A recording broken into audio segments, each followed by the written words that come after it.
Segala puji bagi Allah, Rob semesta alam. Solawat dan salam kepada Nabi kita Muhammad, keluarga, para sahabat dan orang-orang yang meniti jalan mereka hingga akhir zaman. Turunnya Nabi Isa alaihi salam di akhir zaman tercantum di dalam Al-Quran dan As-Sunnah yang sahih, bahkan riwayat-riwayatnya mutawatir.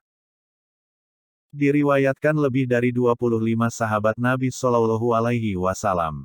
Pertama, Allah Subhanahu wa Ta'ala berfirman dalam surat Ali Imran ayat 55, yang artinya, "Ingatlah ketika Allah berfirman, Hai Isa, sesungguhnya aku akan menyampaikanmu kepada akhir ajalmu dan mengangkatmu kepadaku serta membersihkan kamu dari orang-orang kafir, dan menjadikan orang-orang yang mengikuti kamu di atas orang-orang yang kafir hingga hari kiamat.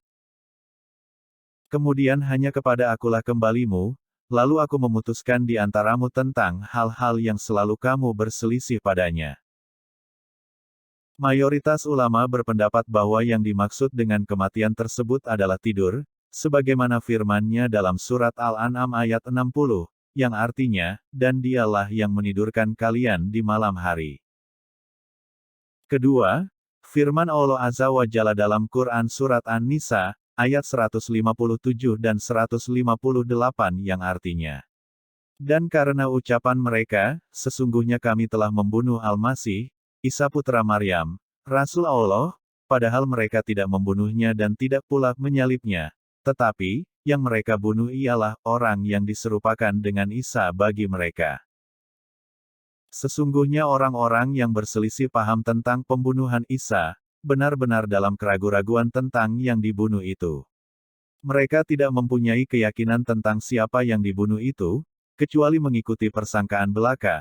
Mereka tidak pula yakin bahwa yang mereka bunuh itu adalah Isa. Tetapi, yang sebenarnya Allah telah mengangkat Isa kepadanya. Dan Allah Maha Perkasa lagi Maha Bijaksana." Setelah Ya'juj dan juga Ma'juj binasa, jadilah Nabi Isa alaihi salam seorang pemimpin yang adil yang menegakkan syariat Islam. Rasulullah Shallallahu alaihi wasallam bersabda, yang artinya, "Demi zat yang jiwaku berada di tangannya, hampir-hampir turun Isa bin Maryam di antara kalian sebagai penguasa yang adil.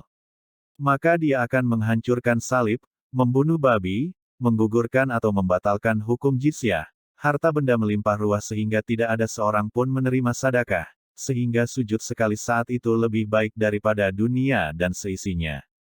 Hadis riwayat Bukhari dan Muslim.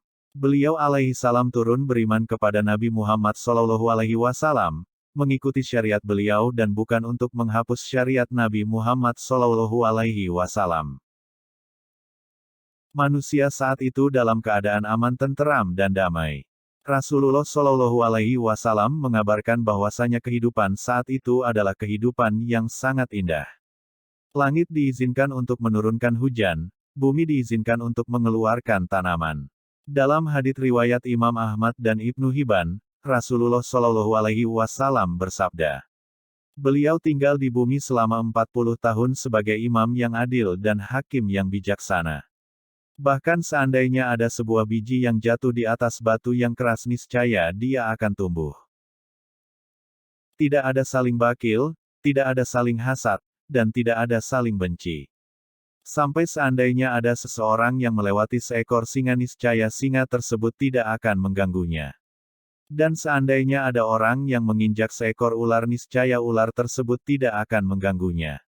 Hadis sahih, diriwayatkan oleh Ad-Dailami. Di dalam Sahih Muslim disebutkan bahwasanya beliau alaihi salam akan melakukan haji dan umrah.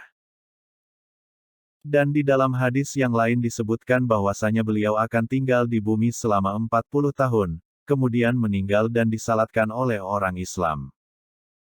Hadis ini sahih, diriwayatkan oleh Abu Dawud. Demikian. Semoga Allah melimpahkan taufiknya dan menunjuki kita kepada jalan yang lurus. Solawat serta salam semoga tetap tercurah kepada Nabi Muhammad SAW, kepada keluarga dan para sahabatnya.